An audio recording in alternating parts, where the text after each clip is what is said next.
Good evening, ladies and gentlemen. Welcome to the Turkish Airlines EuroLeague Watchalong, where you get to watch the EuroLeague Game of the Week with yours truly. It's Anthony Goods here, representing Swish Cultures, and we got a very, very special guest, a guy from my side of the world. Man, he's a legend where I'm from. He's a legend in the United States, man, and he's definitely left his mark all over the world. Please give a nice EuroLeague welcome for my man Marcus Williams. Marcus, what's good, bro? What's up, man? Appreciate y'all having me. Yeah, nah, man, it's definitely a pleasure to have you on, man. I think we got a good game here. We got a team that obviously you're pretty familiar with. Red Star in Monaco, man. I know you got to be excited to see your former team out there performing, man. It's gonna be they've been playing well. They've been playing well this season, off and on. I think it's gonna be a good game, Yeah, though. man. I know they're gonna play hard for sure. That's Oh what they're yeah, gonna do every season, that's especially mandatory. for that coach. Especially for that coach, they're gonna play hard, and they gotta figure out Mike James. Right, right. Nah, they definitely do, man. But yeah, I'm gonna run everybody through the last time that these two met in round six, and Monaco was able to escape with the lead. They Monaco ended up well, excuse me. Monaco was able to escape with the win, 70-62. Monaco jumped out to a double-digit lead early. Red Star came back on a 10-0 run, but Monaco was able to finish the game in the end. Alpha Diallo led that game in scoring with 19 points, and Nate Walters from the other side added 18 points and 5 assists for Red Star. In the last round, Mike James uh, came up big for Monaco.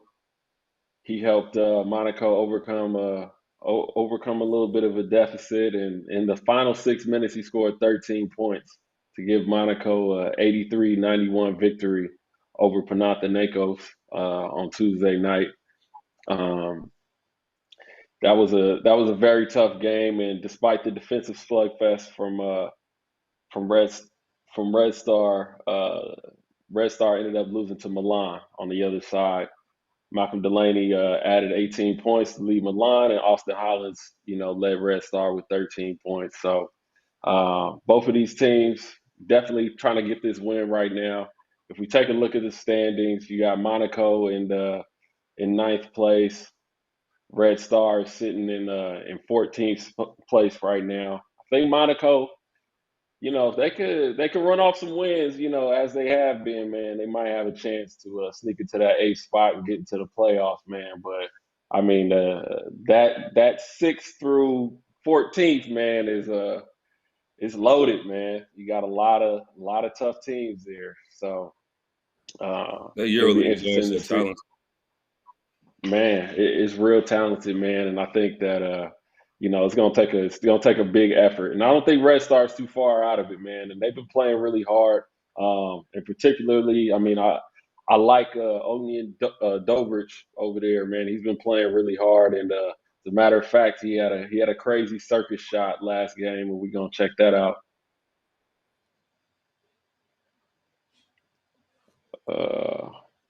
I think we getting Dobrich baseline drive foul there by you go. Hachi.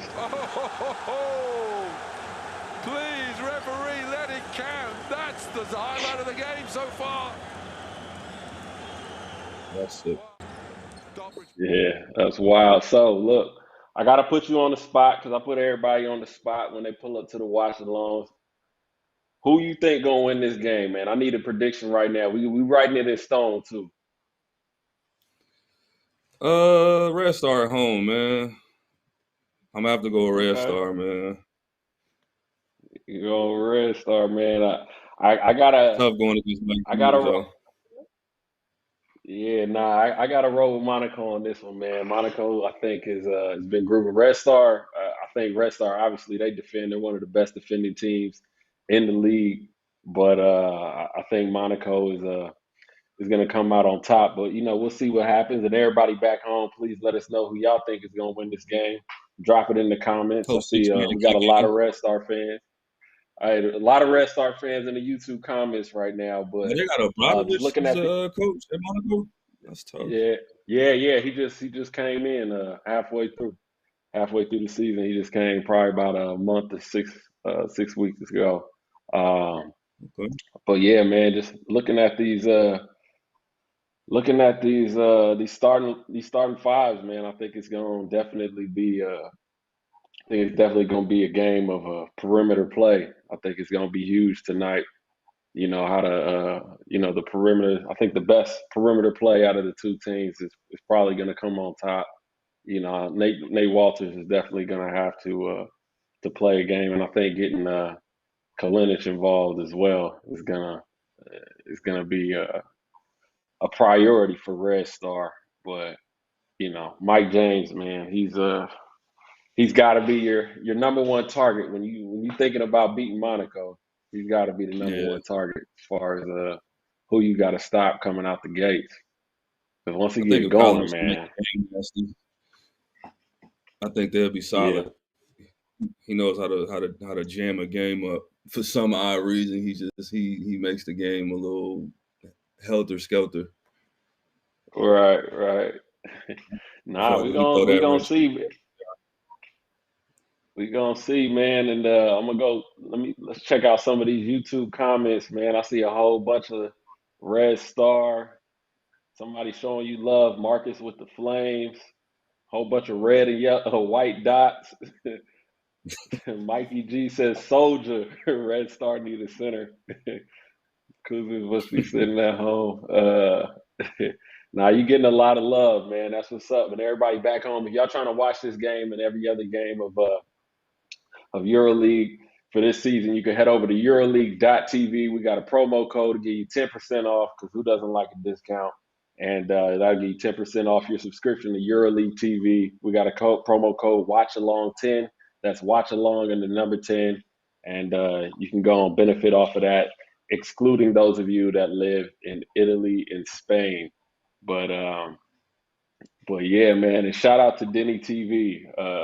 He's showing some love. He said, "Brother Marcus, he said you're a basketball magician," and I think that's yeah, man, we had some good times in Belgrade, man. A lot of cool games. That team was yeah, so no, young, man. they was young. Now, How old were you when you was on that team? like 29, Okay, 28. you were the OG. They was calling you Unc.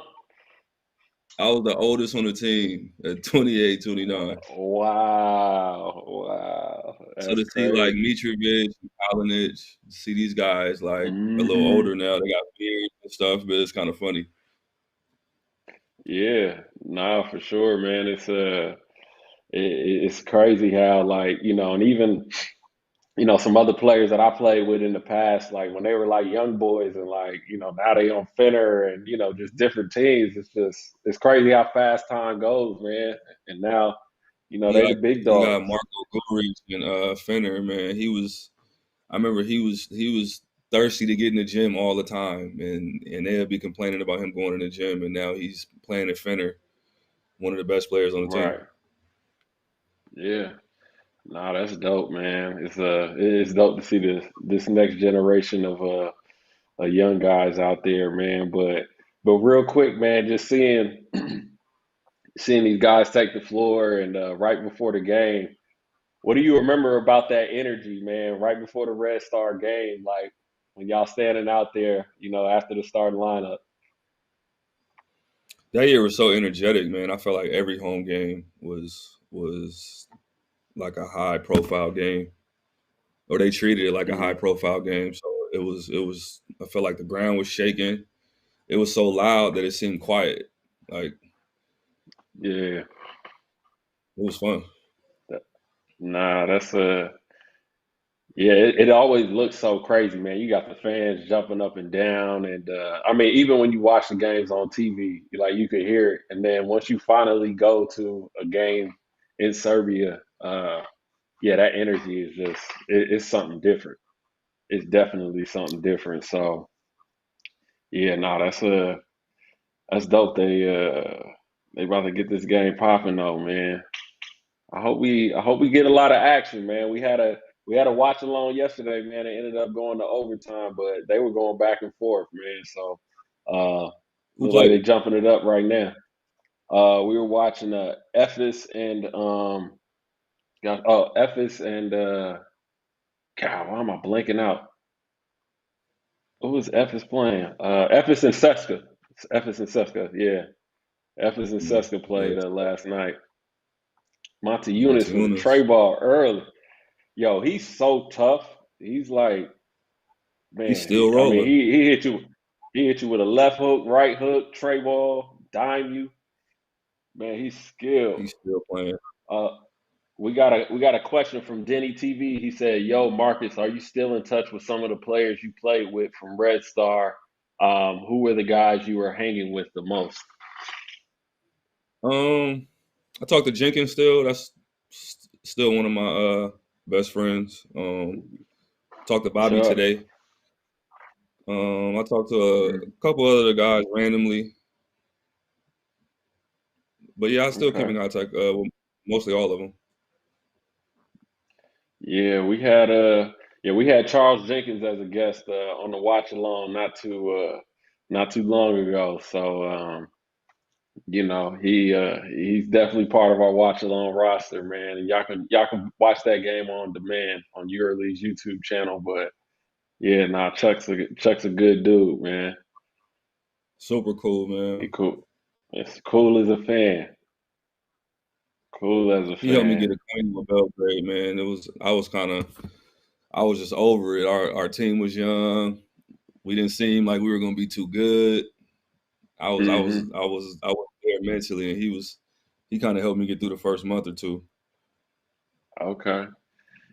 Yeah, nah, it's always important, man, to have somebody you can kind of lean on and stuff like that, especially when you're the older guy. You know what I mean? It's tough enough just trying to, just mix and match personalities, but especially when you're the oldest on the team, you definitely need to have somebody there. Oh, that's a good cut. Oh, they called a foul. Yeah. Have somebody there for you, man. Monaco jumping out 8 points early on like that. Well, yeah, man. So you spoke about playing with Mitrovic and Kalinic. What do you remember from them like back in the day when they were younger? Um, Mitrovic was our starting power forward at like 21. He was the captain, so he was Hmm. a little mature for for for what I expected at least, and he carried his weight, and he was real versatile. He could shoot, he rebounded, he pushed the break a little bit, played some defense. Right. Kalinic was just like rugged. He was real rugged. He guarded normally the best like post player or the best mid-sized player. He Hmm. knocked down the open three. He would play three. He would play the four or the three. Um, I would say he was versatile too, and I think Yeah. he more so brought a lot of toughness to what we had going. Right. Yeah. Nah. Yeah. That's definitely. I mean, it describes a lot the evolution of what they become. I mean, I'm sure they have some of those same qualities, and now they're just doing it more consistently and at a higher level now. But yeah, now they definitely doing their thing, man. We got some more questions. It said Marcus is a Okay. legend. We love you. Marcus, how did it feel to play in Belgrade? Milos Hader said, how did how did it That feel to was play in Belgrade?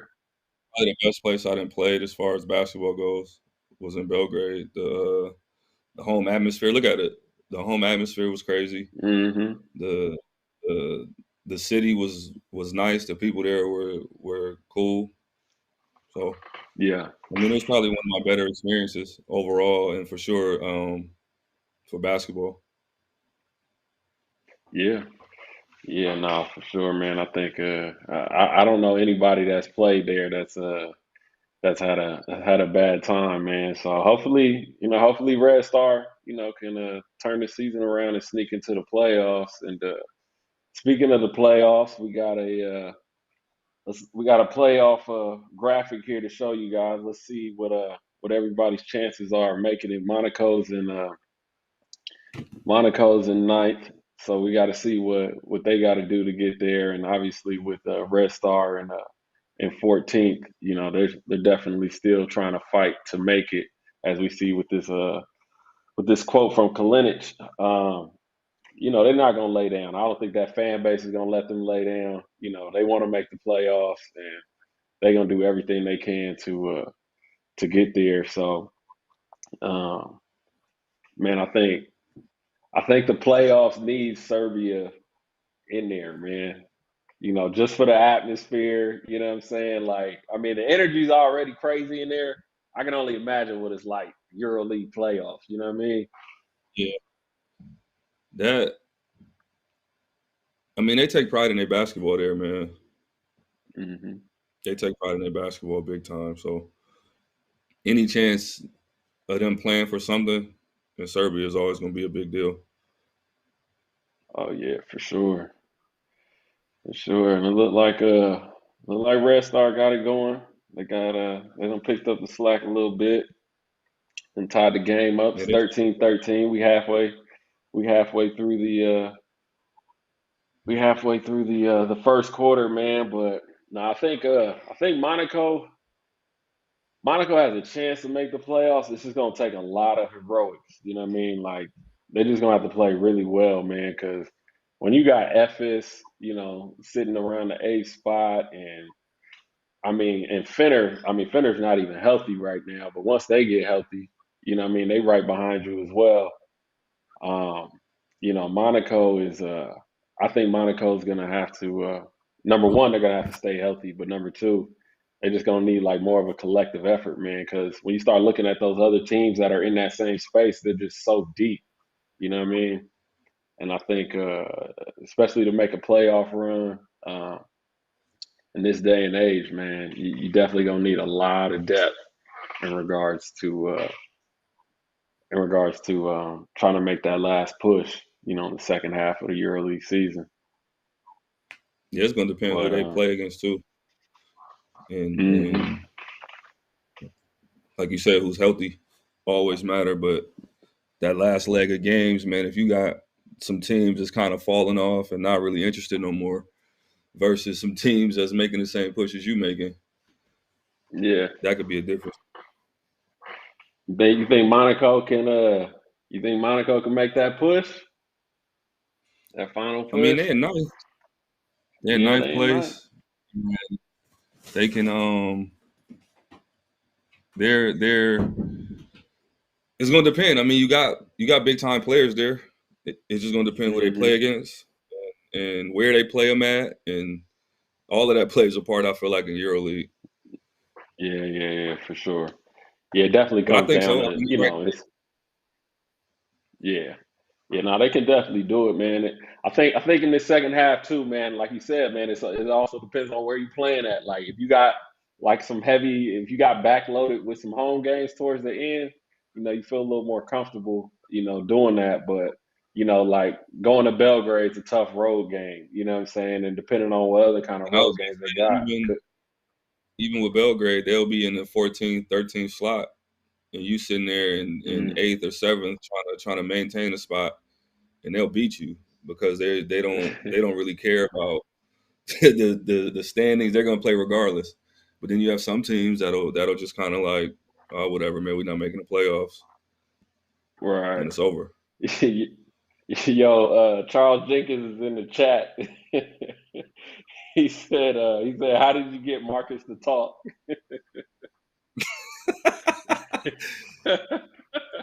Yeah, man, whatever, What up, Chuck? whatever. What up, Chuck? Well, yeah, man.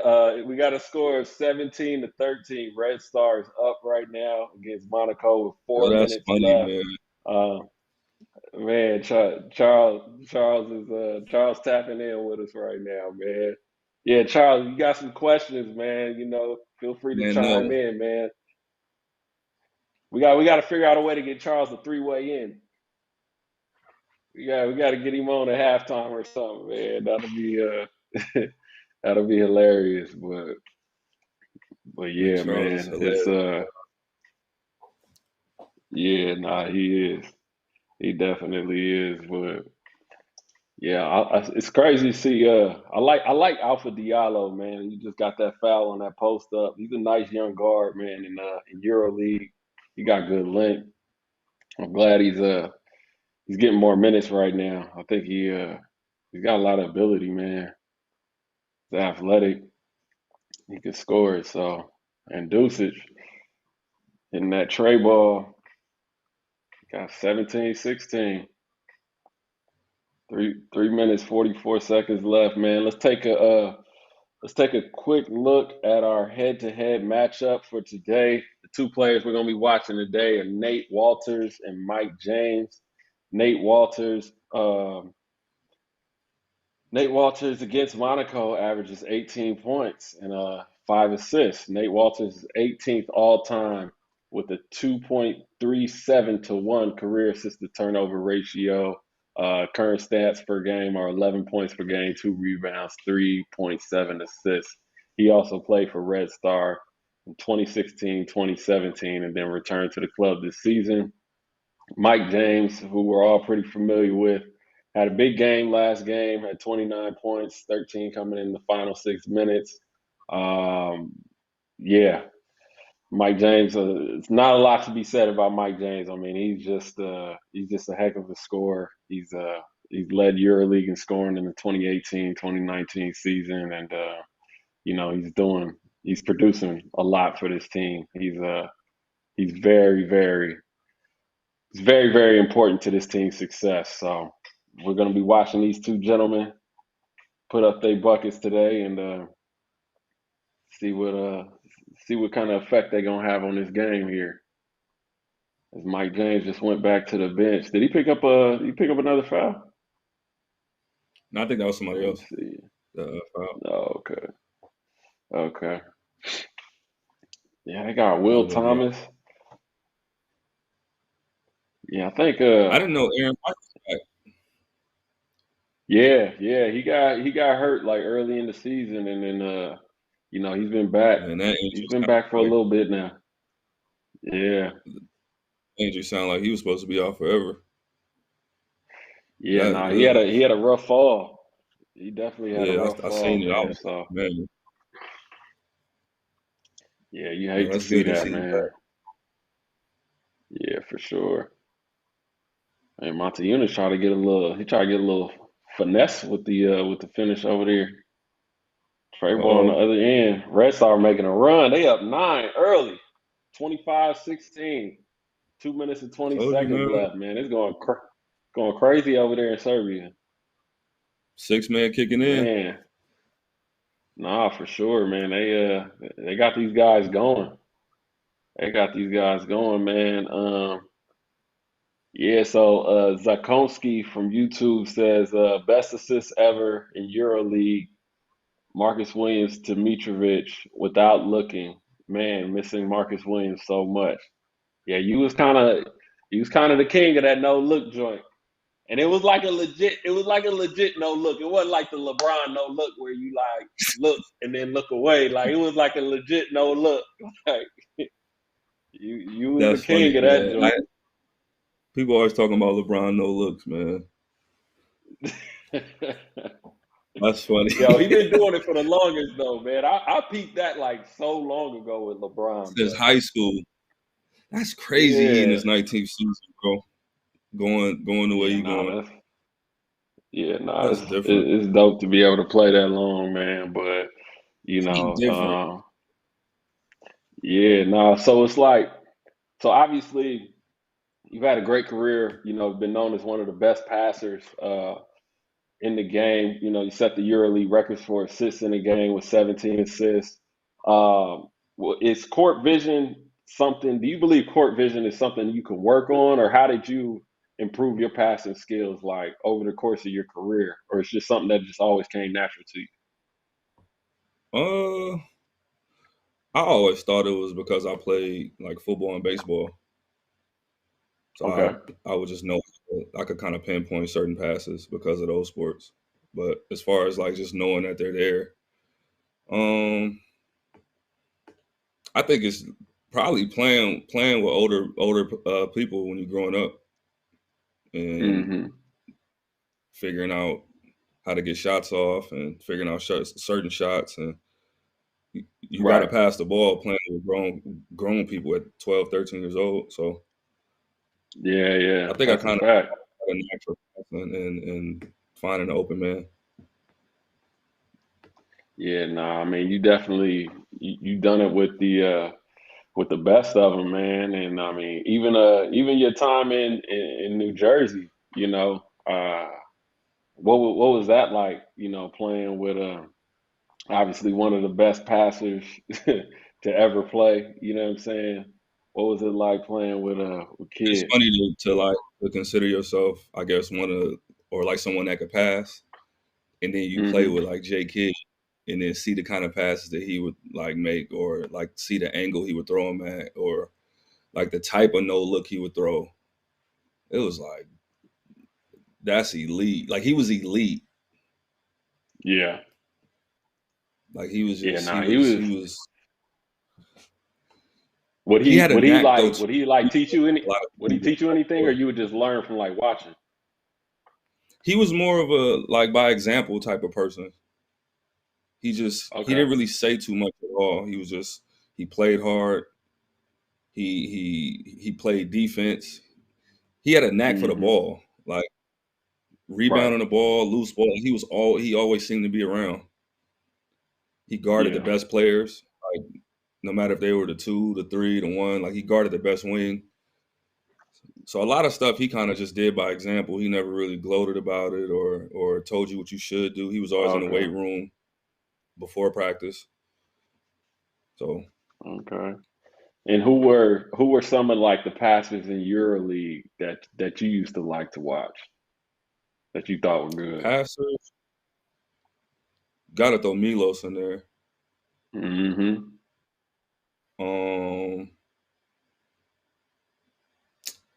Um, I think the guy, what's his name, DJ Cooper. Oh yeah, Coop. I played with Coop and Poe. Yeah, Poe I never Ortiz. played against him. I never played like nowhere like near him, but I will always seem to see he was on some highlight with 13 Yeah. assists, 15 assists, 12 assists. Oh I'm like, yeah. dang. So I was kind of tuned Yeah. into him a little bit. Um, passers. Oh, well, are we talking about Americans or just period? Well, obviously I said Yeah. Just Milos. period. Yeah. Sergio Rodriguez. Oh yeah. Serge. Yeah. Shout out. He is tough. Yeah, he was tough. Yeah, he was tough, man. He was definitely tough. There's He's a still lot of tough, but I'm lot of saying good guards. the him and Milos passing, man, they're one of the elites to me. Yeah. No, for sure, man.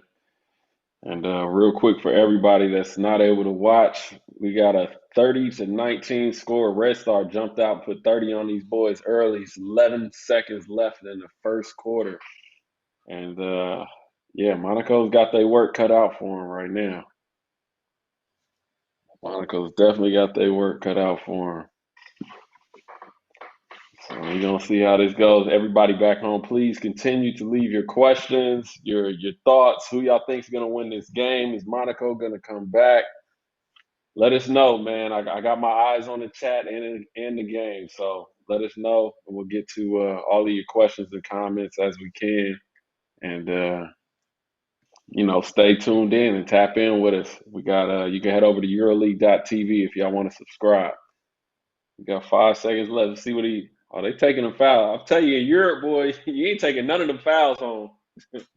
You gonna use every single one, boy. I remember my first year in Europe, man. I didn't know nothing about that. I know you get used to I did saving not them. know You like, what that. foul for? I'm trying to duck and dodge fouls on fast breaks. I did not like that. Right. Nah, they ain't playing no game. They gonna use every last one of them fouls, man. Edomar said he hoped Red Star wins. Man, Red Star fans be coming out in full force. But yeah, we got To the 1.9 soil. seconds. Red Star with the ball. Let's see what they can cook up in this. Toss it up. No good. And that's the end of the first quarter, ladies and gentlemen. We got a score of 30-19. Red Stars jumped out to a crazy lead, and that is the end of the first quarter. Everybody back home, I'd like to take this time to tell you about the EuroLeague Fantasy Challenge. It's free of play. It's EuroLeague's fantasy league where you get to own teams, buy and trade players, compete against your friends, and have a chance to win prizes. It's a great time. It's something new. Each week, players you can buy and trade your players for a certain amount of credits. So you can head over to fantasychallenge.euroleague.net if you want to sign up. And best of all, it's free, so why not? And while I got your attention as well, we have a promo code for EuroLeague TV at EuroLeague.tv. We got a promo code Watchalong10, which will get you 10% off of the EuroLeague subscription, but that excludes those of you that live in Italy and in Spain. But if you were starting like a fantasy league, who you drafting first in EuroLeague? Uh,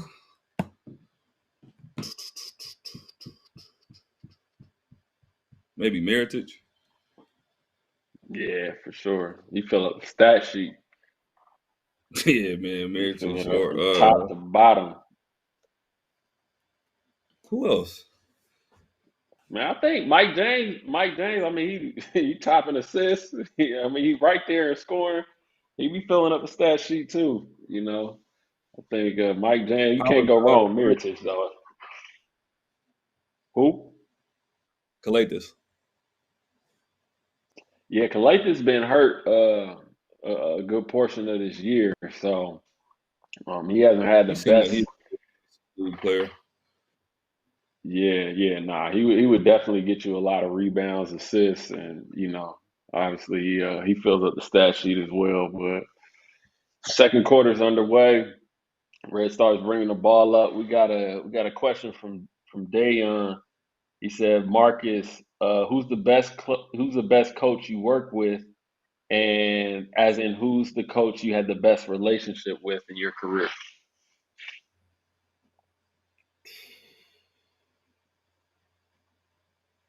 Um,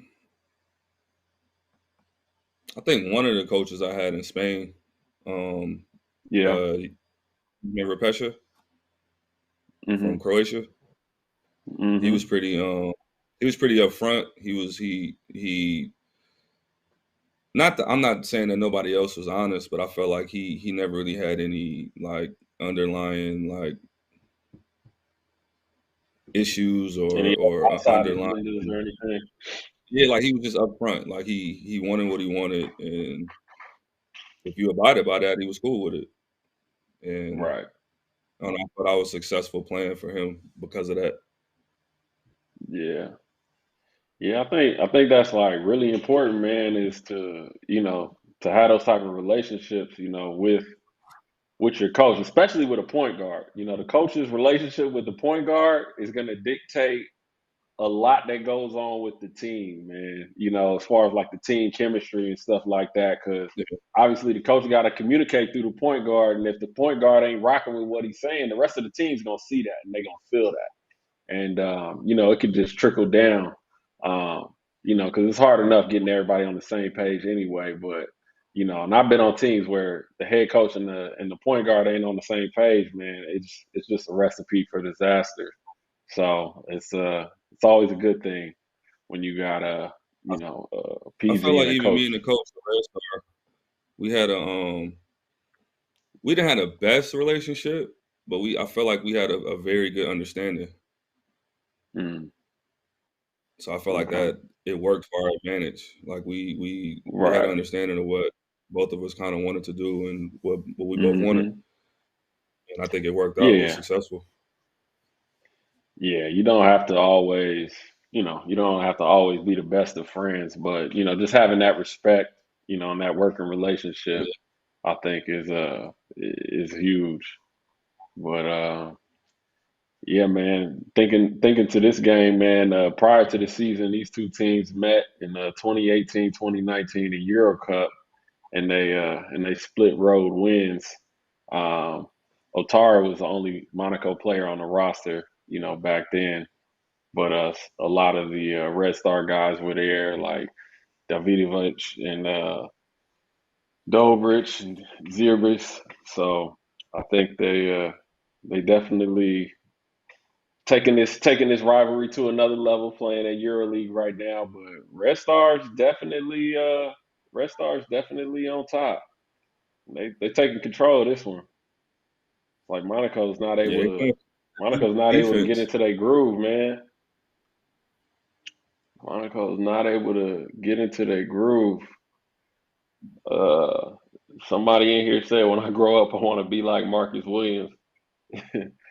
Yo, so like, let's say like a young player, he does want to be like Marcus Williams. He want to be out there, cooking and diming guys, throwing no look passes and whatnot. Like, what kind of advice would you give to a player like that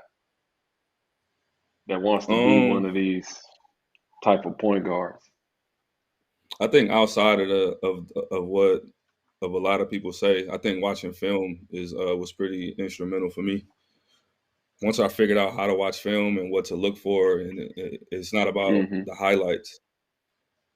It's Right. not about always what you did right. So I tried to, even plays where I didn't do anything. It's just like I try to watch it to see maybe if somebody was open, maybe if I could have drove the ball a little deeper, or just doing something on film or watching it on Hmm. film. It would translate to me in the game because then I would see certain things a little different that I know on film was open, or I know on film we had an advantage.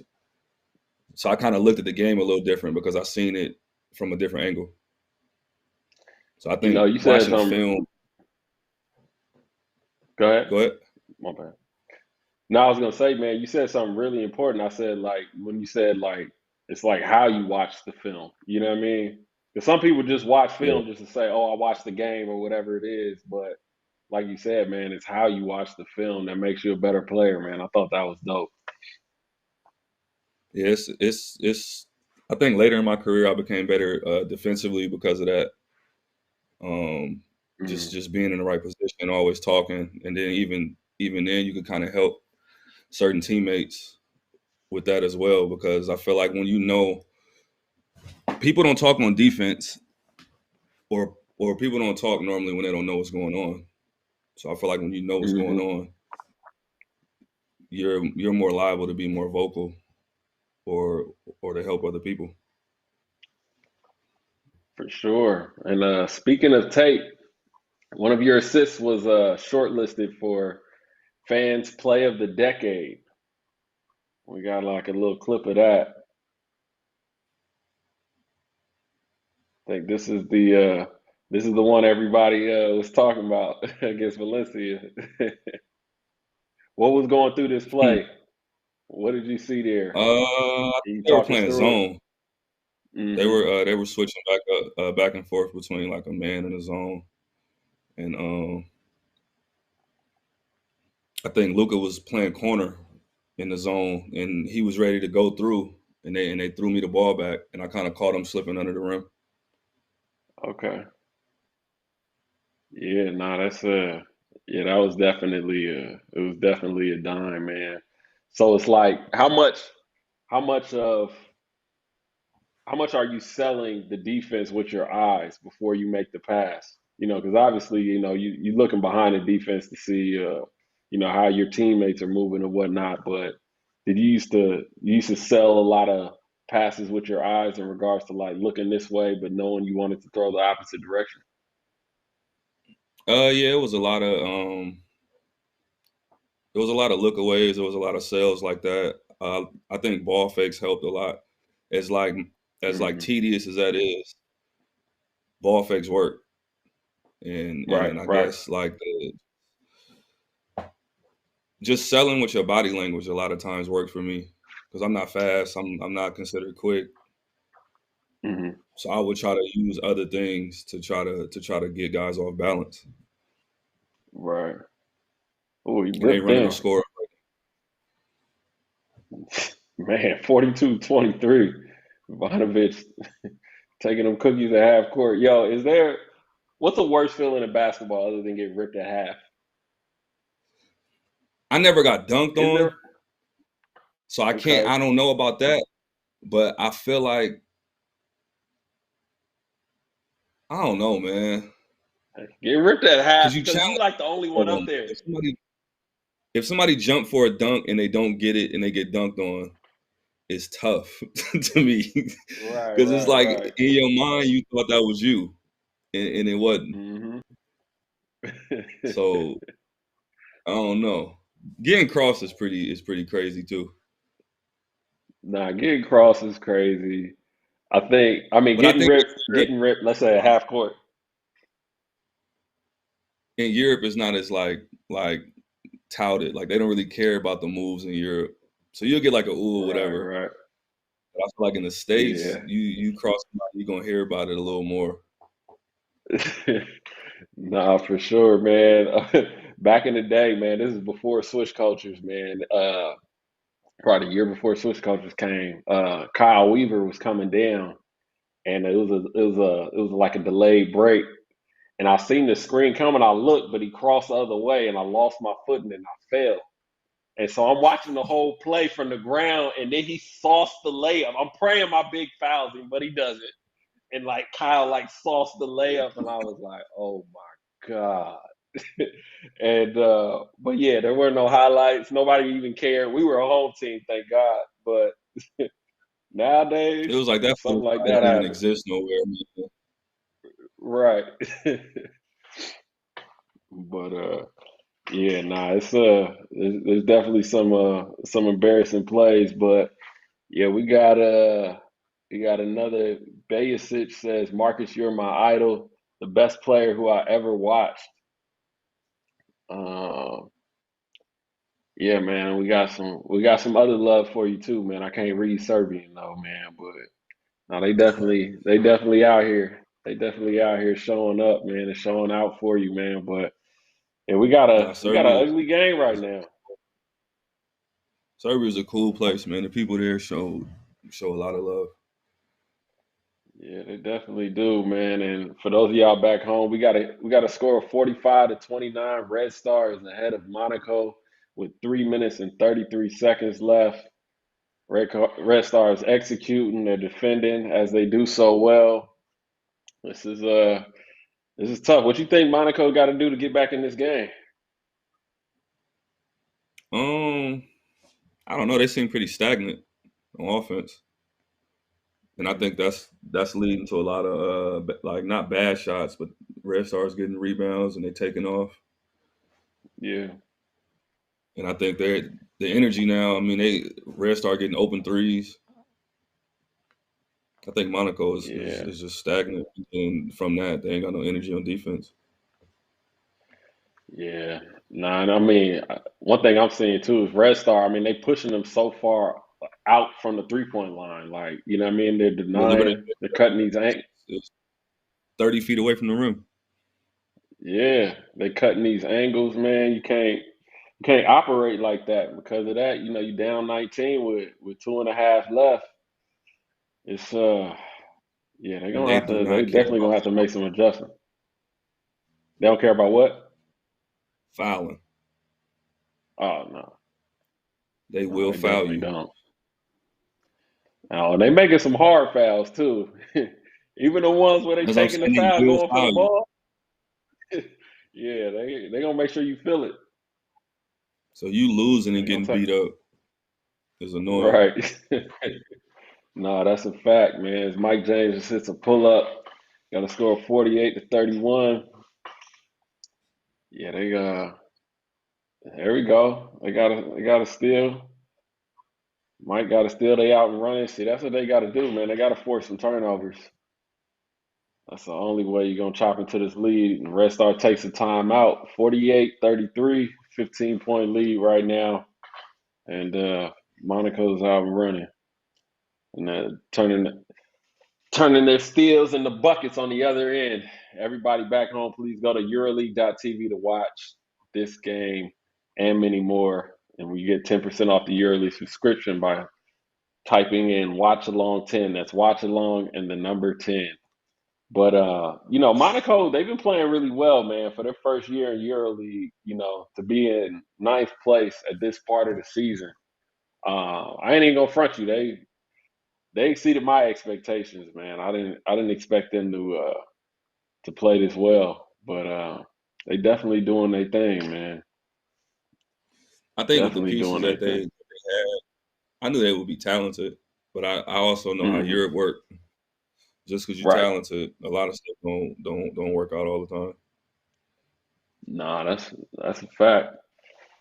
That's a So fact. It don't always work like that, man. There's so many more things that go into being a good team, you know. I've seen teams put And together where I see like 4 or 5 Americans that could really play, yeah, and they be they just yeah. be losing. Nah. Like, Hey man, it's like you gotta match the right personalities together too. You know what I'm saying? Like you can't have a whole and bunch of gotta guys that's just out there trying to get it.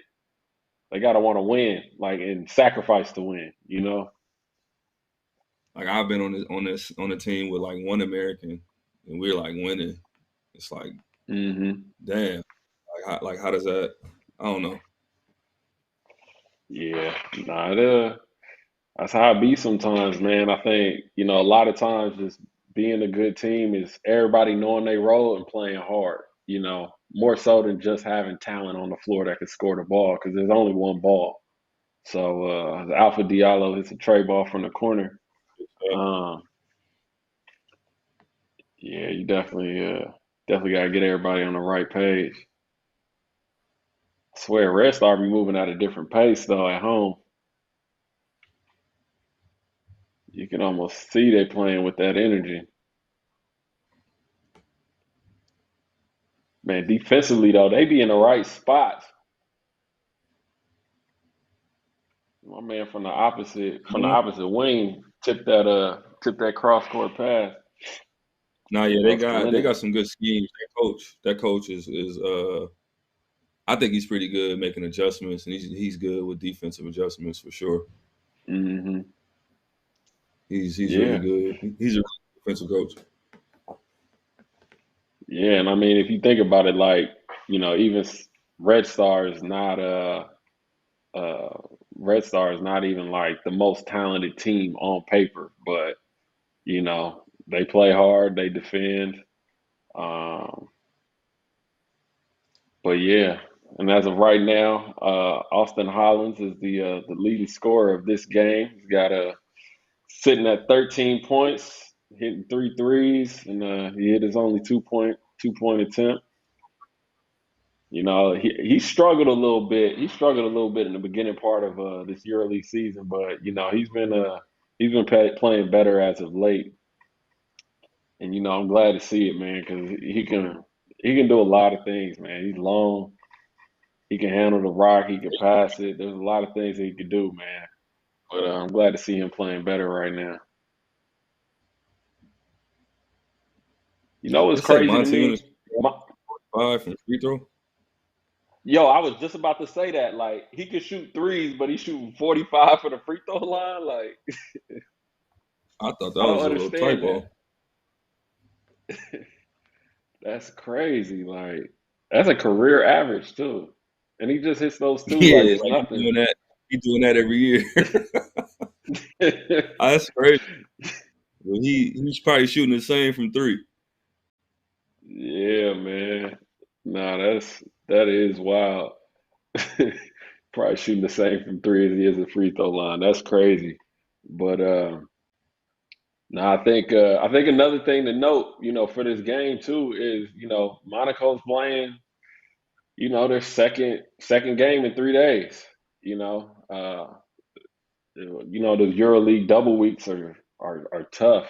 Especially being on the road. They had a tough game in Greece. and then coming over to Belgrade right after.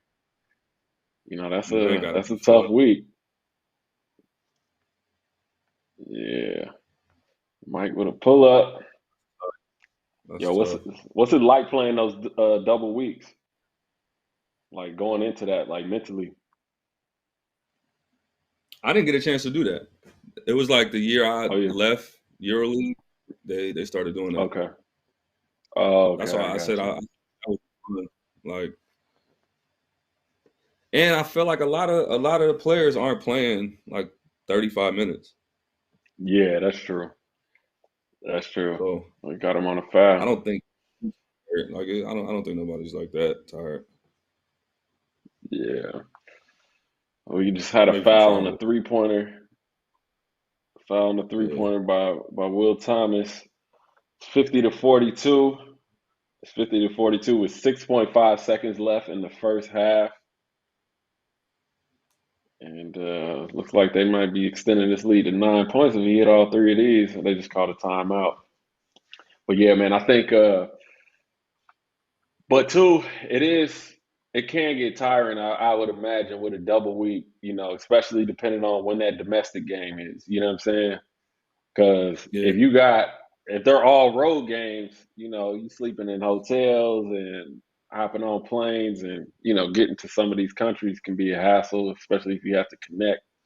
So, No, that's a fact. those double weeks can wear on you after a while. But yeah, Monaco seemed like they're starting to pick it up though. They're starting to get some stops, starting to get some Going on buckets here. in the end of the quarter.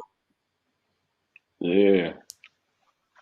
Yeah, Mike James hit a couple buckets, and Alpha Diallo hit that jumper from the corner. So yeah, they just got to kind of, for sure, you want to keep the score under 10 points, you know, heading into halftime, and then you can make your push in the second half. And another thing to note too is, Monaco known to turn up in the second half on you. As they did, last game in Athens. They went on like a crazy run. And with Mike scoring 13 points in the last 6 minutes. So, as with most EuroLeague games, EuroLeague teams, man, no lead is safe. Man, he gonna have to No do lead it. is safe out here. Yeah, he gonna have to, man. He has to do a lot for that team. He has to do a 'Cause he lot only for got that team. he got about what, 4 or 6 points? Maybe down 10. Uh, yeah, let me see. Let me check in with Mike's stats right now. Yeah, I know I think he's got at least 6 or 7. Let me see here. That's tough. At the buck, he missed it. No good. That is the end of the first half, ladies and gentlemen. It's the end of the first half. Red Star is up against Monaco with a score of 52 to 42. Down 10, heading into halftime. Man, who was the MVP? Who was the MVP of that first half to you? Who you think had the biggest impact from what you saw? You think it was a collective effort? Um, I think probably Hollins. He knocked down his Yeah, open shots. yeah. He's, uh, he's playing some solid defense. I think he got a passing lane still for a break. Okay. Hollins playing solid. Walter's playing solid too, though. Yeah, nah, for sure, man. But it's halftime, man. We're gonna see if we can get Charles Jenkins on the line, man. I'm gonna have to put a call in to Chuck, man. See if we can get him tap in with us for like at least 5 minutes. So but let's check out and see what else is going on around EuroLeague. Playing in Europe for 7 years across 5 different countries, Austin Hollins is clearly at home on the continent. After making his EuroLeague debut with Zenit St. Petersburg in 2019, Hollins played a big role in their historic run to the playoffs last season. Looking back on it, I thought it was a great year. It was It was a great experience, good and bad, you know, with our backs against the walls and having to win a few games at the end of the season just to get in. You know, when we finally reached that accomplishment, you know, it was amazing. We made the EuroLeague playoffs, and it was extremely exciting, and you get so close to getting to the Final Four, and you see you just come up short, and you know, it hurts for sure, especially as a competitor. You wanna win, but you also look at it as a learning experience and something that you can take with you. Now in his third season in European basketball's premier competition, Hollins is undertaking a new challenge with Serbian giant Crvena Zvezda MTS Belgrade. After a slow start, the experienced shooting guard now finding form in the red and white jersey. Zvezda to run, and here's Hollins with the jam. First thing I noticed when he came in the locker room that he's a great guy, a great person. It's good to know that you have a guy like that in your locker room and on the court with you. He's a tough player, which I like. I was also delighted when I saw that he signed. He's really tough. He is a good defender. He is talented offensively also. So a lot of good things for this team and for him and for everybody. What I feel like I can bring to this team is just a guy that can come in and, you know, knock down shots, a guy that is a willing defender, and obviously, you know, especially at a high level like EuroLeague, it's not, you can't stop everybody, but you can definitely make it difficult on those guys, because there's a lot of talented players playing in the EuroLeague, and you know, some nights those guys are gonna have their nights, but you know, I just want to go out there and try to make it a little more difficult for those guys to do their job as well. I think the most important thing for us here, with it being a new season, a new team, is just to come to practice every day and work hard. You know, that's the one thing you can control. You can come in here, you can come in the gym, and you can work. You can go in games, and you can't control whether you're going to win or lose. You can go out there and compete, but you never know what's going to happen, the result. So you know, just coming in here and controlling what we can control, working together, having good chemistry, going out there and playing as a team, and just getting better every single day.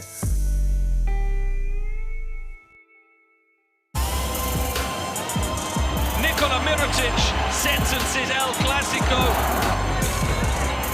He's been the main man throughout. Barca win this Clasico. He is just taking over the game. Yabusele comes up with the goods. Yabusele, nobody can stop him. It's El Clasico, baby. Let's get it on.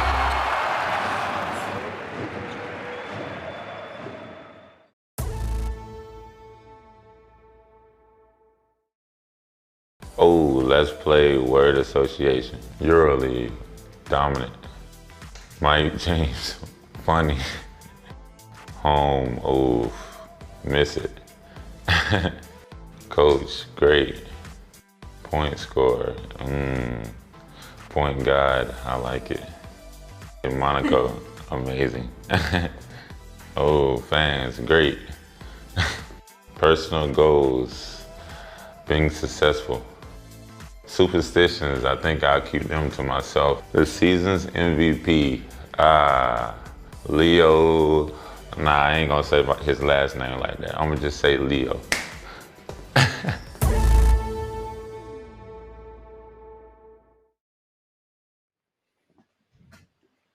And we're back after that nice feature with Austin Highlands and Dante Hall.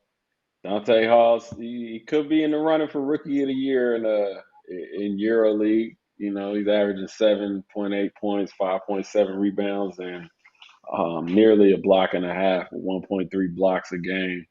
Man, he's been a pleasant surprise for Monaco. Man, he's been a force down there, been dunking and blocking everything when he's in there. So I think he definitely has a chance to get the Rookie of the Year for Monaco this year. And I think, you know, right now he's only sitting at 4 points, but he's that live threat they need, man. He's that live threat they need, especially when you got somebody like a Mike James coming off that pick and roll.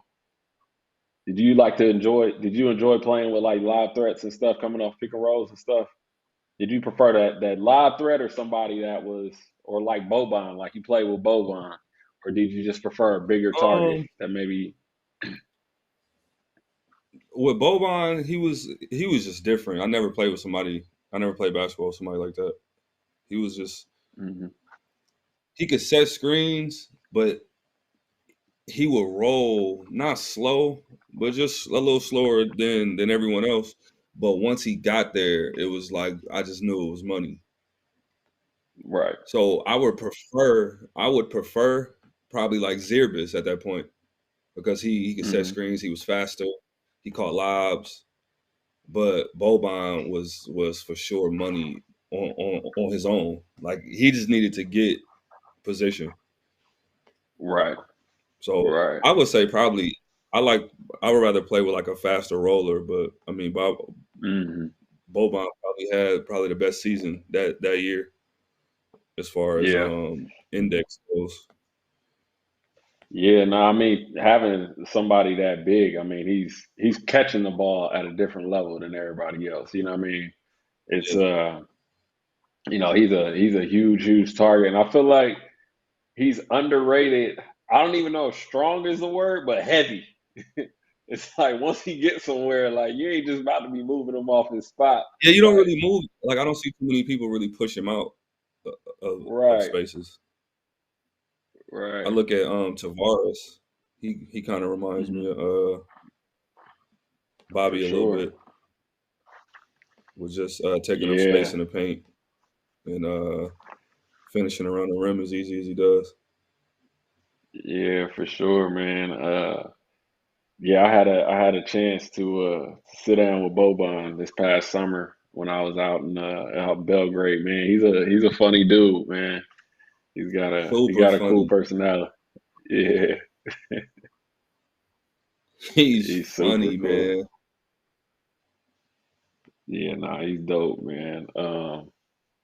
But yeah, nah, I think it will be really dope, man, if Boban was still in EuroLeague and Tavares, because you got those really big players. You got Fall, you got Papagiannis, Tavares, and it would be dope if Boban was around to just kind of see these bigs kind of go at it, on a nightly basis. Because the game's changed now. It's so 3-point heavy. You got Monte Eunice, he's stepping out shooting threes and stuff like that. You don't really see the battle down low. You know what I mean? The gorilla fight in the paint. You know what I mean? But that would be kind of dope, to see that if all of the bigs were still in EuroLeague.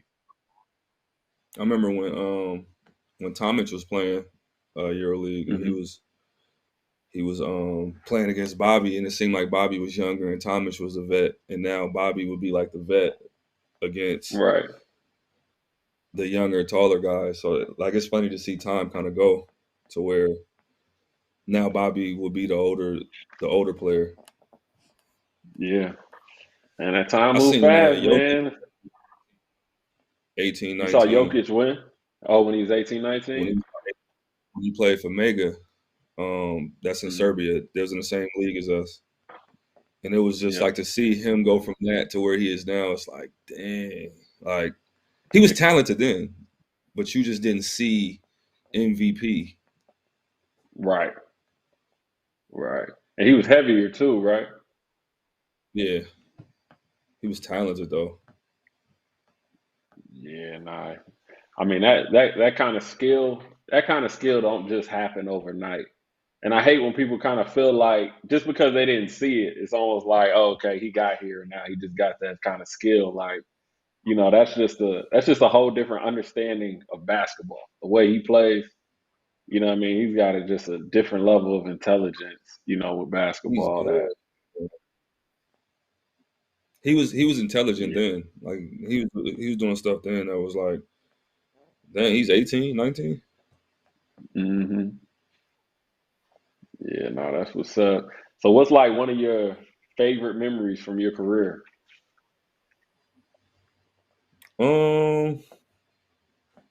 One of the first ones that come to your mind.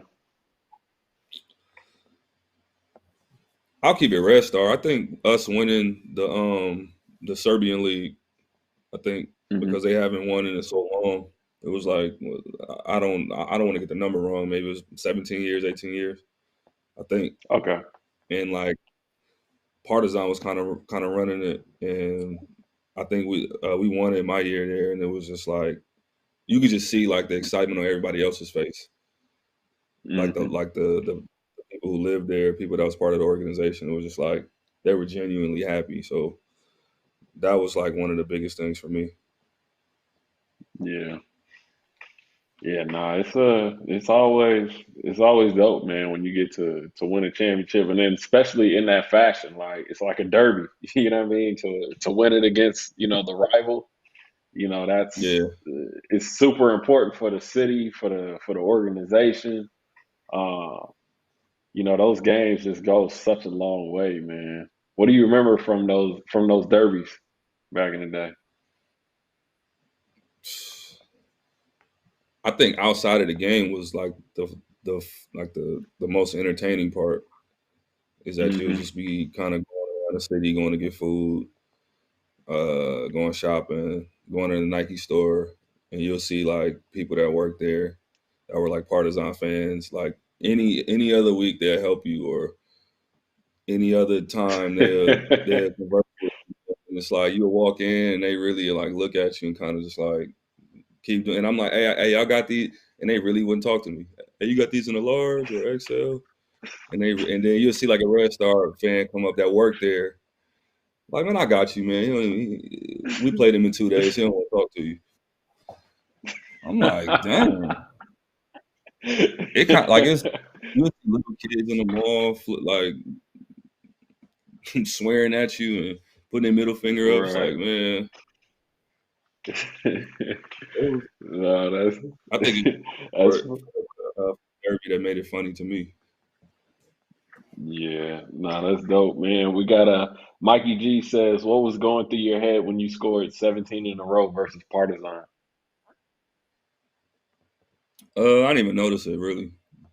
It was you know how that go. You just playing and you make a shot, make another shot, you get fouled, make some free throws, make another shot. Because you're really just trying to keep the lead, or you trying to do whatever it is you're doing in the game, and you don't even notice it. And I think I was told it after the game. Oh, yeah, 17 in a row. I'm like, oh, I think I finished with 19. But okay, I don't know. It was like a sense of urgency, I guess. Yeah, and then when you just out there hooping, man, like you said, it's not like you sitting there just keeping track of everything, So yeah, no, I definitely get that, man. But Partizan's having a good year, man. It'd be dope to see them make it to EuroLeague. Have you been keeping up with them a little bit? No, I haven't, but I do know that they signed a couple of big players. They got a legendary coach. Yeah. I mean, I knew they were competitive, for sure. And I knew they'd be right there. Yeah, man. I think it would be really cool, man, if they're able to win EuroCup, and then you have both Serbian teams back in EuroLeague. I think that'll be really good for Serbia. For the culture of EuroLeague, I think that'll be dope because you're getting two different Serbian teams that are high level, that are big in the basketball community in Europe. And it's like, if you have both of them, I mean, you're going to have some exciting games. They're both going to play hard. So I think it'll be big for Serbian basketball for sure. Yeah, no, that's a fact, man. And this second half has gotten underway. Red Star just got a quick bucket, and they are up 54-42 as we start this third quarter. And yeah, it looks like Monaco's starting a little different in the second half. They got Paris Lee out there going with a 2-guard lineup. Yeah, some of the pick and rolls with Mike James, they playing high. Everybody else, they're kind of playing it normal. Yeah. I wonder if that's why they're not playing Dante Hall as much. Because Dante Hall is more so, roll to the rim, dunk and finish. And it seems like they got Will Thomas out there and Monty Eunice because probably for the short roll, to play off of the short roll a little bit and make decisions from there. Because they're a little Yeah, better because passing the rock. with Lee, number 5, they kind of playing a little loose on the pick and roll. Mike James, they Mm-hmm. playing at the level it seemed like, and I know, like being a point, that's kind of discouraging to see that every time. Yeah.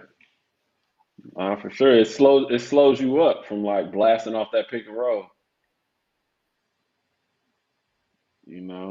Definitely ain't trying to just go running out there like that. I'm sure he'll figure it Okay, out Alpha. though. I mean, Yeah, nah, he definitely figured out. He good enough to do that. yeah. But as we was talking about earlier, Red Star, they just be in the right spots though. Nah, Defensively. it's his coach, man. Yeah, I can He tell. really he do his homework. That's tough. Man, that's a tough shot. Damn, excuse my language, but man, curling to the corner, fading a little bit. Yo, I feel like Red Star practice probably be 75% shell drill. Even when they like rotate, like they all like moving like at the same time with the ball and stuff. It's man, it ain't shell, but it low key is.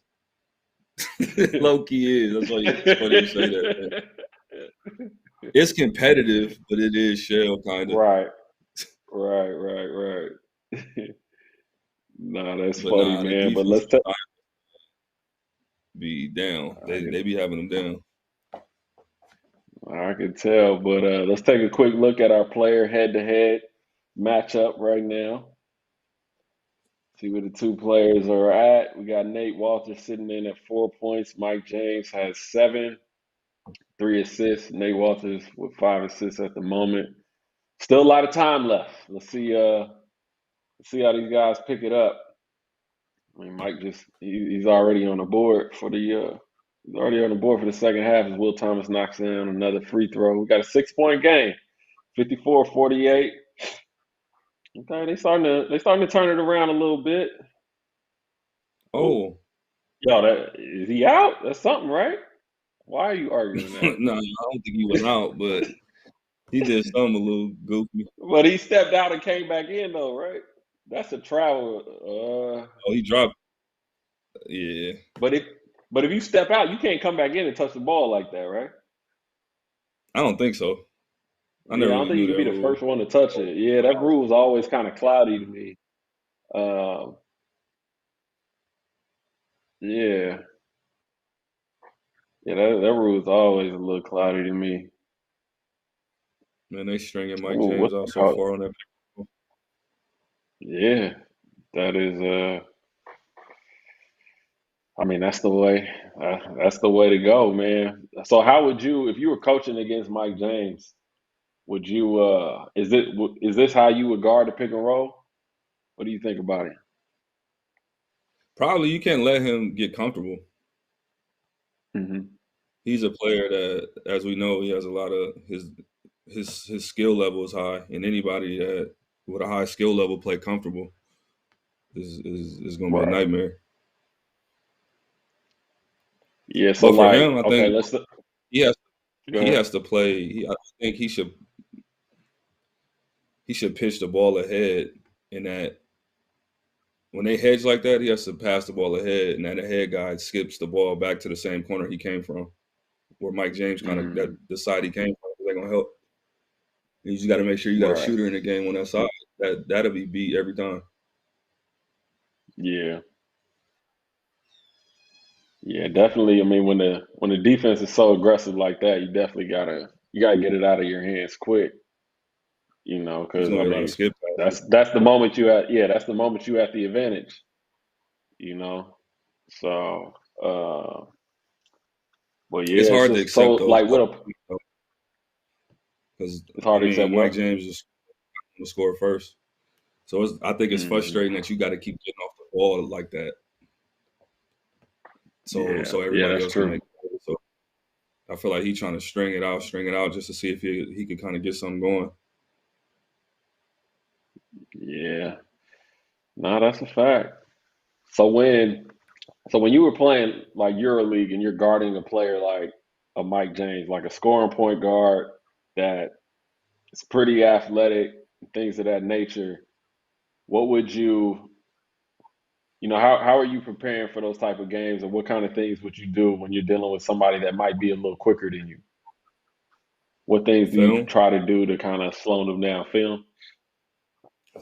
and try to just catch tendencies Hmm.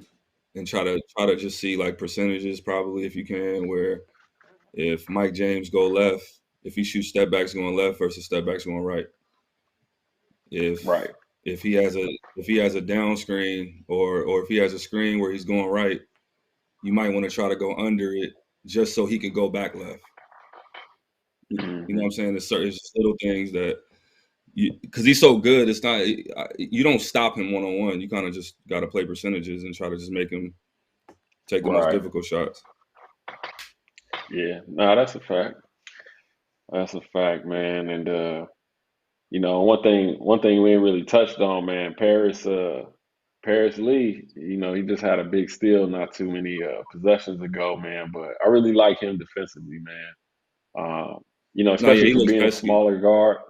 Yeah, especially for being a smaller guard, he's definitely pesky, man. He's gonna get up under you and force some steals. And I think that's important, man. Picking up full right there. I look like Monaco coming with a little bit of a trap. They trying to pick the pace up a Yeah. little bit. They smell blood. They smell blood. They got a 4-point game. Oh, that's good. Oh, that's a tough finish. That's a tough finish. You got to live with that one. 56-50, 6 minutes ago in the third. Yeah, I think it's better for Mike to get off of the ball, I think, in this situation. And probably that's what they probably thinking, having Paris start the second half, to get Mike off the Yeah. ball a little bit and getting some down screen action, something where he can catch the defender, off balance a little easier as opposed to having him sit Probably and him running off pick and rolls. some dribble handoffs on the opposite side. Him out the corner. Yeah. Try to get him Yeah, on the no, move. those would definitely be some good actions for him. But like the other thing with Monaco, man, is and that's where I think that this is what I think they're missing in regards to making the playoffs, is just having somebody else that can pick up the scoring, what I'm saying, consistently when Mike, when teams are so heavily focused on Mike, what I'm saying, somebody else that can go out there and create shots. I think they do a good job of executing and passing and moving the ball, but they definitely need some other creators out there. But Dwayne Bacon's been doing a solid job of that when he's in. He's been playing well. What's that transition like? What's that transition like going from, playing, let's say, in the United States and then coming over to Europe? What was that like for you? I think it was difficult at first, like the first month or two, getting adjusted Hmm. to. I think the biggest thing for me was like having no defensive rules, Mm. and I think playing in Europe it forced you to be like a jump shooter sort of, Okay. Yeah. because Yeah. Yeah. a lot of guys could. I mean, you could pack the paint, you could kind of just sit and they play for weaknesses. Like if a guy can't shoot, they'll help off him. They'll sit at the nail or sit at the elbow, and it forces Right. you to be a step back shooter a lot of the times. So I think early I was still trying to like force going to the rim and force drawing contact versus kind of just taking what they gave you. Right.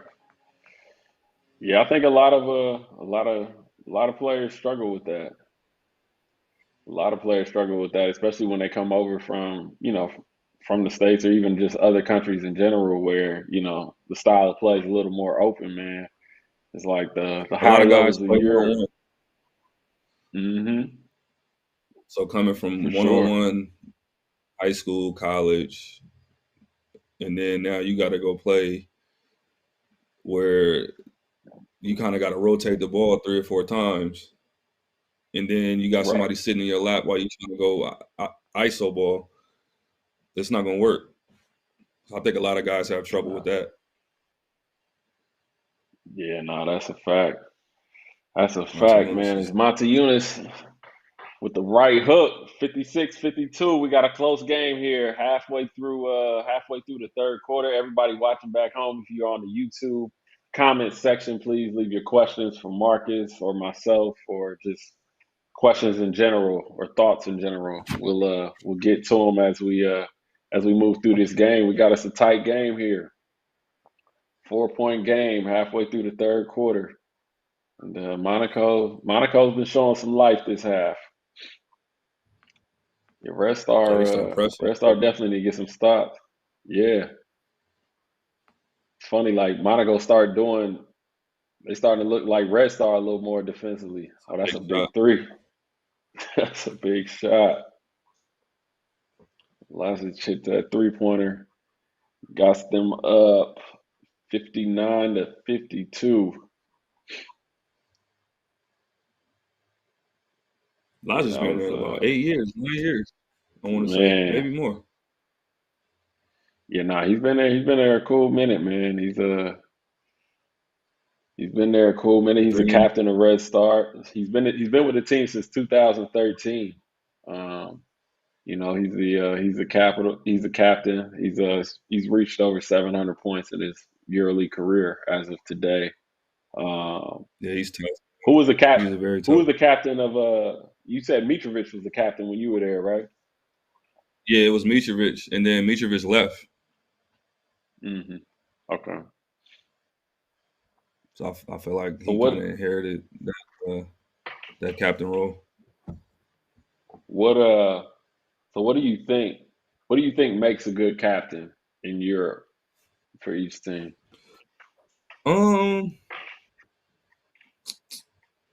Honestly, I think the captain role is a little overrated Okay. because a coach could name you a captain, and somebody else on the team on accident might have just more influence over what's going on. Right. So Right. the captain role, I don't really know what it's doing besides going to half court before the game, talking to the ref. I know on a couple of my teams, the captain role was, hey, we need a light practice today. Yo, let him know we ain't got it. And that you might be right, but still, you might have a player on that team Yeah, that's you not might the have a different captain player that's doing that. Yeah, that's that true. might That's speak true. up on that. He might be older and Right. not the captain. And like, I don't think we should practice tomorrow. Right. But that's what I'm saying. Like that So person should be the captain of the team. The captain of the locker room should be the captain of the team. Whoever got the best relationship with the coach, most influence, yeah, like that you makes said. I feel like that's the true captain because he has to speak for, the pulse of the team and things of that nature. and the team has to That's a good respond. find.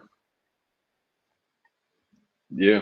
Yeah, for sure. The team definitely has The team to. don't sometimes even like the captain. Yeah. Looks like Burke Arus has a question. It says, "Hey Marcus, I want to ask you something." Go ahead, ask away. Ask away, Burke. Might have a question coming in for you soon, but we got a score 59-55, 3.5 left. Monaco is fighting. Yeah, they are, man. Definitely fighting, man. It's crazy to see Otara out there, man. I remember when he was a young boy over in Monaco some years ago.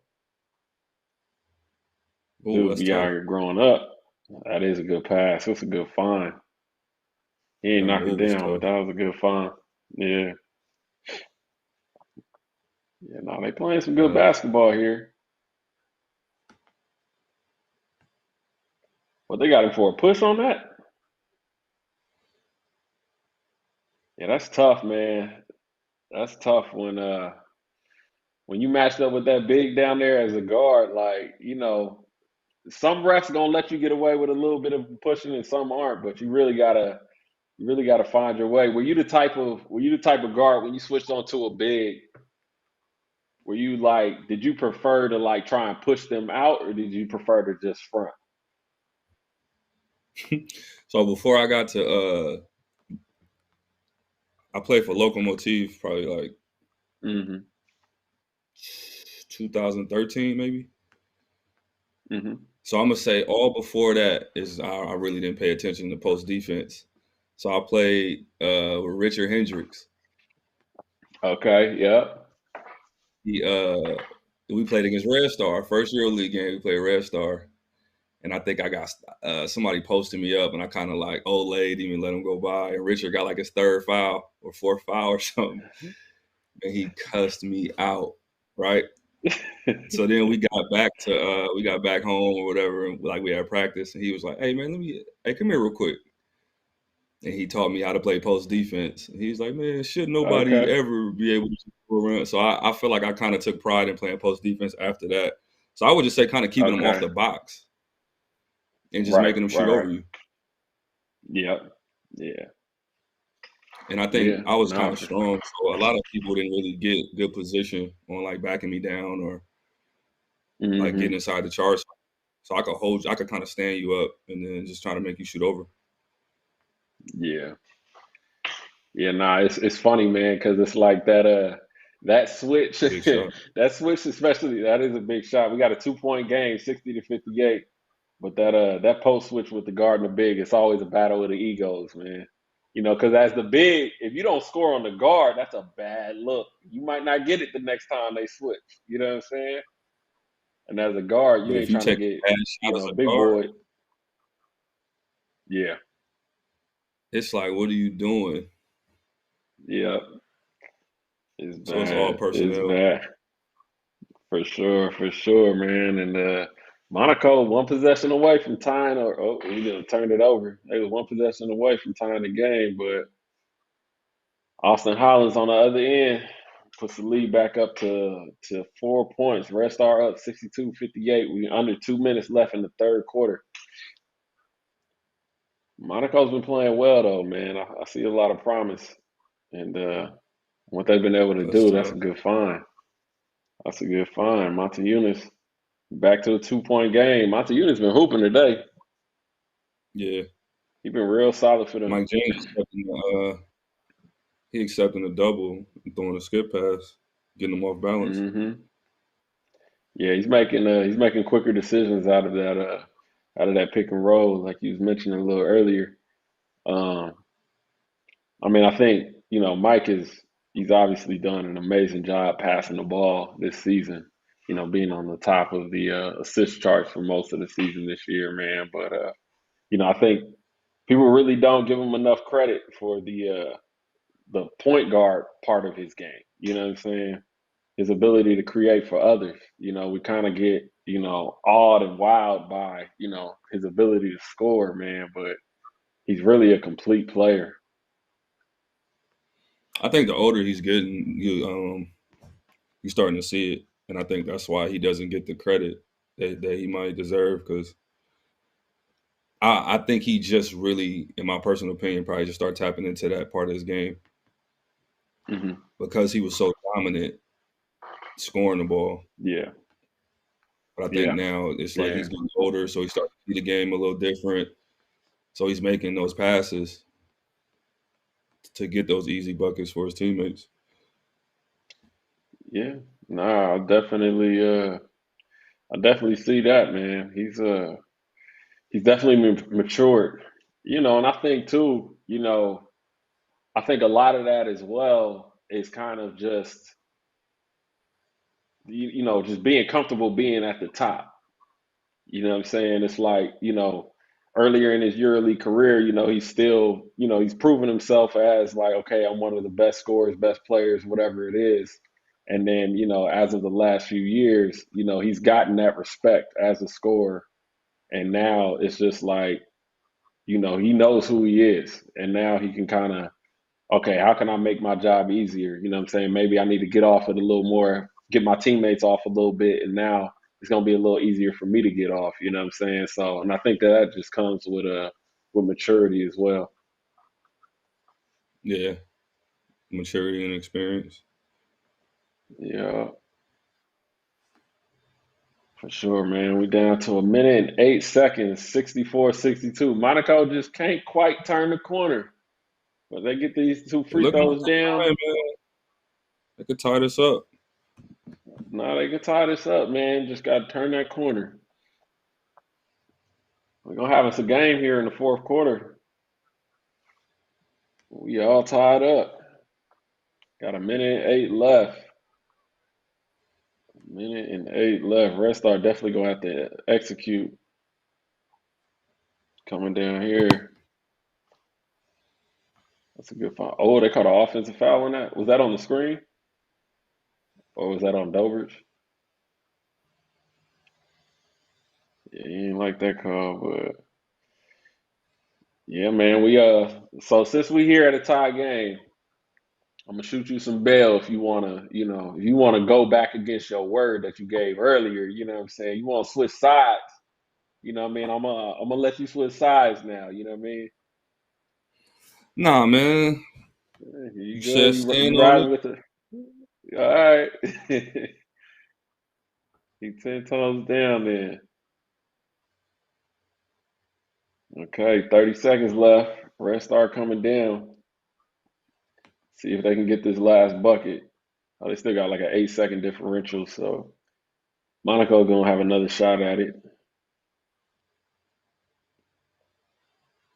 Oh, they attacking Undusage. Oh, good find. Oh, he missed it. They're going and push. Dwayne Bacon at the buzzer. Can't get it, and that is the end of the third quarter. The end of the third quarter, ladies and gentlemen. Monaco has tied the game up against Red Star, and we're tied at 64 as we head into the fourth quarter. But while I have y'all attention, I want to tell you guys about One Team Week. Next week, we've got a special watch-along to celebrate EuroLeague's One Team Week. I'll be joined by Montius Modis and current Olympiacos player Thomas Walkup. Before then, you guys can get involved with the One Team Walking Challenge. So let's check this out. You're invited to celebrate the One Team Games by participating in the One Team Walking Challenge. Select your team and help us achieve 10,000 steps over 4 days as one team. Hi guys. The time is now. Join us in the One Team Walking Challenge to support the One Team program.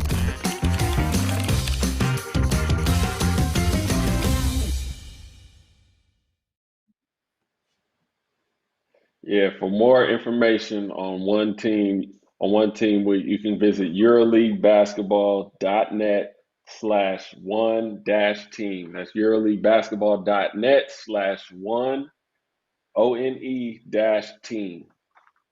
And yeah, so back to the game, back to this tie game we have here. Just looking at it, Monaco's shooting 53% from three, man. That's but I mean, Red Star shooting 47, but it's gonna be interesting to see who step up here.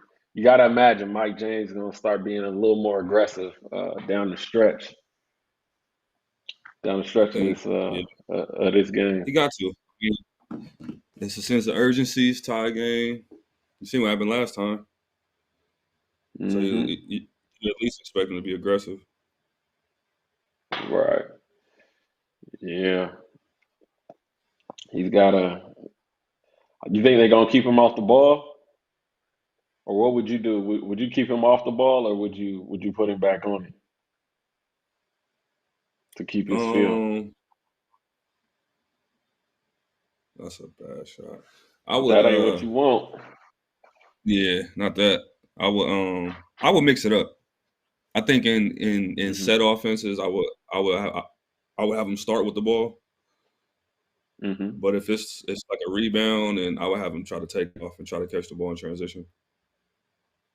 Okay. Yeah, I think that's They got can to be a half court. priority, man. They should throw some hit aheads when he gets strung out on them picks, and just try to keep hitting the skip pass. You know what I would do? What I would do right now, man, is I would run a couple plays for him. You know, just to see if you can kind of get him a couple buckets to get his confidence going towards the end of this game. You know what I mean? Uh, I think it's worth it. You know, because everybody knows how he can heat up. So, you know, I would try to I get him wouldn't bring some a screen. easy actions. No, I'm saying like a backdoor action or just something easy where you can get somewhat of an easier bucket where you ain't really got to work. Okay. You know, I would try to run some type of action like that, like a specialty play, you know, just to kind of get him engaged in a different way. Because I mean, him dribbling all over the court and stuff like that, man, that's gonna be tough to do these last 10 minutes of this game. But Monaco got the lead though. They up one here. I think Monaco They should up keep one here. Kuzmic in the pick and roll. Yeah. He's not for playing as sure. high as Zabris was or Mirotic is. I mean, not Mirotic. Yeah. Oh, you missed that. They out. Oh, offensive rebound. Dobrich. That's tough. Man, Dobrich is efficient, man. He be hitting them big shots. I love his energy too, man. He's a good player for sure. And everybody back home watching, man, let us know who y'all think gonna win this game. We got a 2-point game with the Red Star up 67-65, 8.5 minutes left. Let us know who y'all think gonna win. And look like we got a replay clip of that behind the back assist from Alpha Diallo. We're gonna tap into real quick. Possession for Crvena Zvezda and space to run into, but Paris Lee with a pickpocket of Good pace. steal. James then on the trail behind the back. Motte Younes as Monaco move it.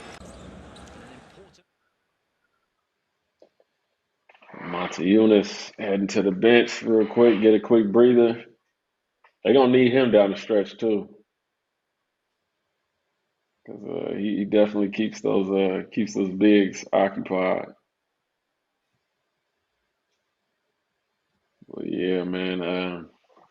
Yeah, this is Monaco's head coach Sasha Obradovic. This is return to his hometown. He coached Red Star for the first part of last season, and he's kind of a legend with that club. He grew up there, had 3 different stints with them as a player between '87 and 2000. So I know he as much as anybody definitely wants this win. You know, get this win in his hometown. 67 up. No good. Yo, I used to hate when players used to do that, man. When you trying to like get out and you got that player trying to take a charge in the backcourt. Yeah, that's like 2K. Man, that's the worst. That is the worst. Look, Stephanie. Successful charges in the backcourt. If you could do that, you good. Man, what? You can do that. You a fortune teller, man. But it's always the worst when you get caught. Like you're not even seeing the guy, and you just end up running into him. Definitely the worst feeling, man. But this game is tight, man. It's gonna come down to the wire, just like our game last night with Seska and Ephes. This one might come down to the wire. You got 4. Oh, Diallo got 4. That's 4 fouls on Diallo. Yeah, that's tough. Yeah, they need him out there. Sasha ain't happy about that. Thought it was going crazy, yeah. Yeah, man. And they've been tied up for a little minute. This is where you gotta have thick skin, man. When the coach start getting hot, gotta have thick skin, man, and just finish the game. Let's see, giving up that was a tech. 68, 67, 7 minutes and 38 seconds left. It's a foul. And that is a foul. Man, those top ball screens be money, man. Pick your direction, especially if you got good spacing. It's a tough cover. It's definitely a tough You gotta be able cover. to shoot. Yeah. If not, they're just gonna go under. Uh-oh. Dobrich, nah, he missed it. All right, Monaco, get you an easy bucket here. Get you something good. Man, Red Star be defending, boy. They on top of you. Even when they behind you, it's like they just right over your shoulder. It's like you gonna feel them every step of Lodge's the got way. that offensive foul. Or he got that foul on Mhm. Montejunas on that screen. Now Montejunas don't want to set screens. Yeah. He see Lodge's coming. He kind of dipping his shoulder in now. He don't really want to get no foul. I know. I mean, shoot, you got Montejunas and Diallo with 4 fouls. You know, that's a tough spot for Monaco, man. And that's a tough. And the other part of that is just like you said, like when you got 4 fouls, it's like your physical big is not going to play as physical. That's a good move. Yeah, But that was tough. man, Montejunas is skilled, bro. I like him, man. He's nice on that block. Finish with both hands, and he can shoot it. Okay, we got a Monaco fan in the comments. Mark Anthony, welcome to the party. Let me know if there's some more Monaco fans in there. Is everybody from Serbia? Let us know. We're trying to spread the love here. He hit that. That's his little Yeah, I was gonna shot say that's though. He tough. be popping that hook over. He got that. That's definitely a shot.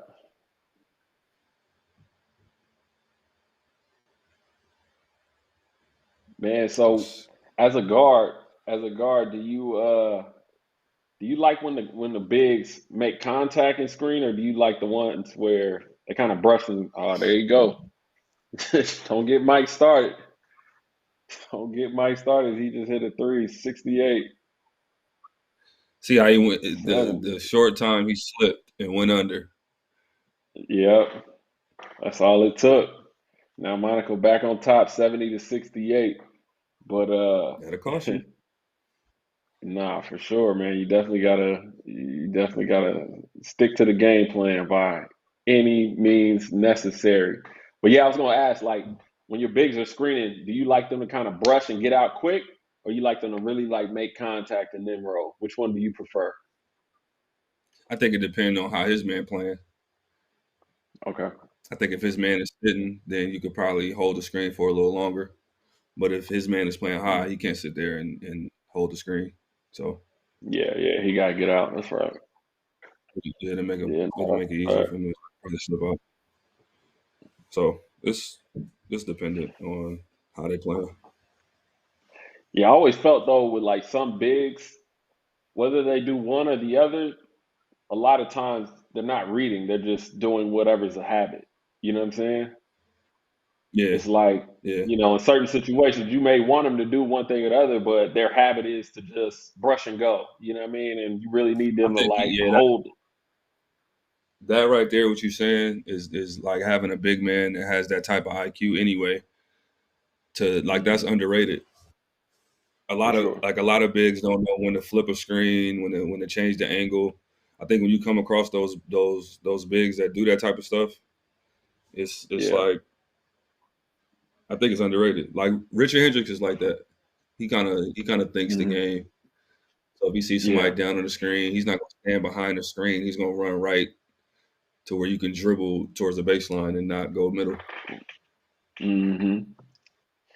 Yeah, no, it's definitely a cheat code, man, when you got a big with that kind of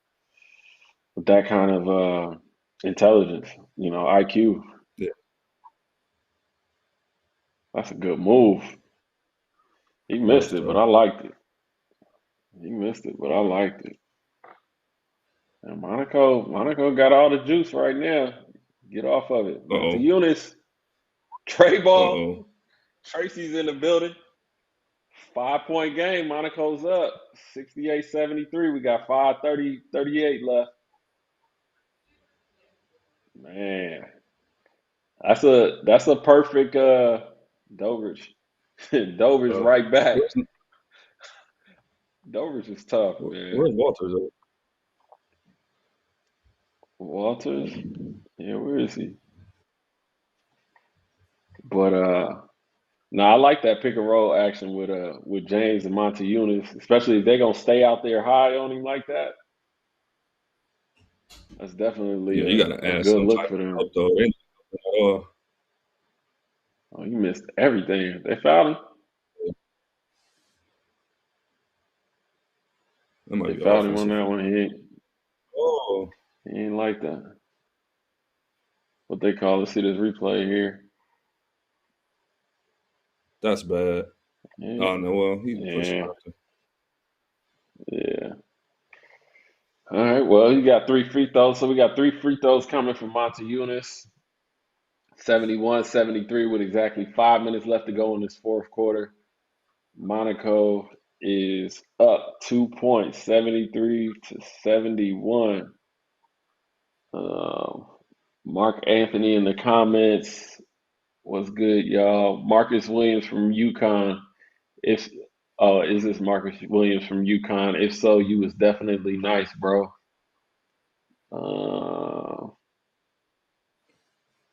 Appreciate yeah, man. you, Mark Anthony. You was a legend on many different levels, man. You was definitely a rare talent, and I feel like even today, man, a lot of players just you don't really see, like, I feel like a lot of the point guards are more so like scoring point guards as opposed to somebody that can go out and get you like 15 assists. You know what I'm saying? And control a game like that. So it's you were definitely a rare talent. Let's see what they call here. 75-71. Oh, it was an offensive foul on Kuzmic. Monty Eunice. There you go.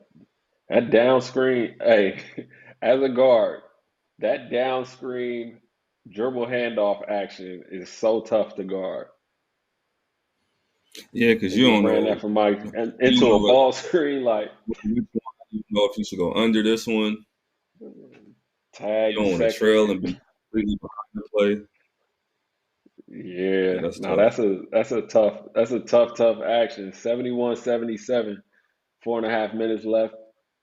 The funny thing was I seen a few weeks ago on the Watchalong, Barcelona ran that play for Mirotic. I think they were playing. I forgot who they were playing. Mirotic came off a down screen into a dribble handoff, and the big ended up just running through the screen, and it was a foul. But it's just like guards hate guarding that play. I can only imagine for a big to have to guard something like that. It's over. And I knew a coach that used to run like a floppy with the big man running the floppy. Down low? No. He would run as a point because as a point. He said, okay. Because fives aren't used to helping the curls. Oh, that's right. That's right. Like they're not used to like stunting and helping, so like they don't really play like on the ball defense, and if they do, they giving up curls and all type of middle action. Oh, that's a fact. That's a fact. And like you could even imagine that with like this day and age where you got like some fives that could actually shoot the ball. That's a tough finish. Dwayne Bacon. That's tough. Dwayne Bacon is crazy. Yeah, no, that's a No, that's an interesting philosophy, man. Dwayne Bacon done got a steal now. Bang something in. Okay, we get a little layup. Take that. Monaco out and running. 73-81. They done turned this game around, man. And I hate Yeah. to say it. I said it a long time ago, man. They turn up at the end of games. It's like they be coasting, and then that fourth quarter come, they be putting on that It looked like run, man. talent. It looked like they're getting out talented at this point. Yeah, nah, for sure, man. They Monaco's just out there making plays, man, when it matters most. So Red Star Monaco got all the gonna have to Americans regroup. in except Montezumas. I think so what Red Star got to do to get back in this joint? What do you think they can do offensively to get back in this joint? I think when they was getting paint touches and pitching them off for threes, they was playing solid then. Yeah. I don't think they getting too many paint touches. Yeah. No, that's a fact, man. And and I think that's what kind of hurts them is they don't have that player to create, just go get you a bucket, from the perimeter like that. Go get you a bucket whenever you need a good shot in these type of moments. Obviously Nate Walters can, he can get in there and facilitate and stuff like that, but he's not going to kill you like that. But yeah, they definitely need somebody that's going to break the defense down. But where Nate been at though? That's what I say. He ain't been in the game. Yeah. Yeah, you're right. They just moving that ball around the perimeter right now. They just swinging it around. And ain't no pick and roll. Hey, Anybody get into the paint? Hey, it's all that shell drill y'all be doing in practice. They out there doing it on offense. Just throwing that nut around. It's all that shell drill. It's starting to be second nature. Yeah, man. Got a tray ball. Monte Bro, Monte going crazy out there. 3 for 3 from 3. And he's still taking that 45% home with him from the line. He out there. He ain't missed a 3-pointer yet. Don't leave him open for 3, but you want to foul him. Right. That's the craziest thing. That's a tough shot. Austin Highlands hit a tough bucket on the drive, bring the lead back down to 9 for Monaco. Red Stars down 75-84. We got a timeout. As we're here in the fourth quarter. This game is nearly over. Mark Anthony said, Marcus, you need to get back on that team and get them some buckets. Stephanie Seraphin said, if Monaco makes another 3, it'll be over. And yeah, man.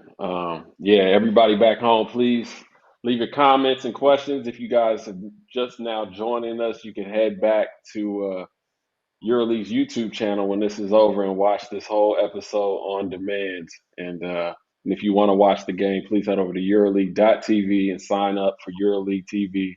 We got 10% off the subscription with the promo code Watchalong10. That's Watchalong and the number 10. But yeah, we got an interesting TikTok video that shows you what it's like inside of Red Stars huddle. Looks like what they about to do. Did y'all have anything that y'all used to do for y'all huddles when y'all was a Red Star? Anything special that was different from other teams, or it was just basic? No. Yeah, nothing too special. Okay. Yeah, usually the teams where you got a bunch of like young boys, they be trying to do all the handshakes and the high fives and the pop locking and stuff before the games and whatnot. Like bro, let's just go out here and hoop. Okay, Paris Lee with some penetration. Oh, he lost it. Oh, they caught a foul on that, huh? Wayne Baker was driving out the corner. Oh, they caught a kick ball. Okay. Kick ball. Ball will go back to Monaco, 75-84, 2.5 minutes, a little under 2.5 minutes left. We've got a baseline out. Monaco's ball. Got a 9-point lead that they're trying to extend. Yeah, this game might be over, man. Especially if Mike hit that. Mike James just missed the pull-up, little sidestep, but yeah, I don't know if Red Star scores fast enough to turn this game That's around. tough. That was a tough move by Kalinic. That was a tough move, but he missed the layup. Yeah, I'm not sure Red Star is going to score fast enough, but Guard there to you guard go. screen. Guard to guard screen. Paris Lee turned the corner. Got an 11-point game, 75-86. We got a minute and 45 left. I think this game is pretty much over. This game's pretty much over. Monaco gets a rebound after Dobers just missed another three. So It looked like they energy. Yeah, talent. they're not playing with. Yeah, it's tough, man. I mean, at the end of the day, basketball it's a game where you have to score. You got to score to win the game, man. And I don't think they obviously didn't score it enough to. That was a nice move. You out there getting mixy. Okay, Ivanovic. Yeah, I don't think like you said, I don't think they got enough. They had enough offensive talent to put Monaco away. Paris is just getting. He's just getting to it, man. He's trying to get to his average. I ain't mad at him. We got a replay clip of that dunk by Will Thomas, though. We're going to tap into before we get out of here. Mike James. On it goes, and Thomas takes charge. Guard to guard. Yeah. 30 seconds left. Paris Lee going off right now. Hit a three-pointer on that guard-to-guard screen from Mike James. 77-91. This game is officially in the books.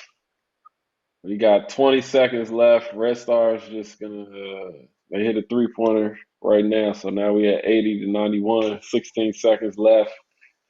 And, they're just about to dribble this one out, man. Who's the MVP of this game for you? I don't know. They had Montezuma's play solid. Yeah. Paris just closed the game out for him. Mike James was a pretty good catalyst. I'd probably go Montezuma, maybe. I don't know the numbers, but from the looks of it. Montezuma's definitely man, Dwayne Bacon had 17. That was a quiet 17. Yeah. He had Montezuma's had 20. Yeah, he was definitely scoring. Mike James had 10 points, 6 assists. Montezuma's had 20 and 6. But yeah, that was definitely a good game by Montezuma's, hitting 3 for 3 from the 3-point line, man. But yo, Marcus, I appreciate you pulling up on the Watchalong, man. It's been a pleasure chopping it up with you, man, and bringing half of Serbia to YouTube. You know what I mean? We definitely appreciate it, man. So you're welcome anytime. Yeah, for sure. The pleasure was all ours. And everybody back home, please stay tuned for next week. We got a very special game next week, and our one-team special will be next Friday. We got Montias Simotis and Thomas Walkup as the guests.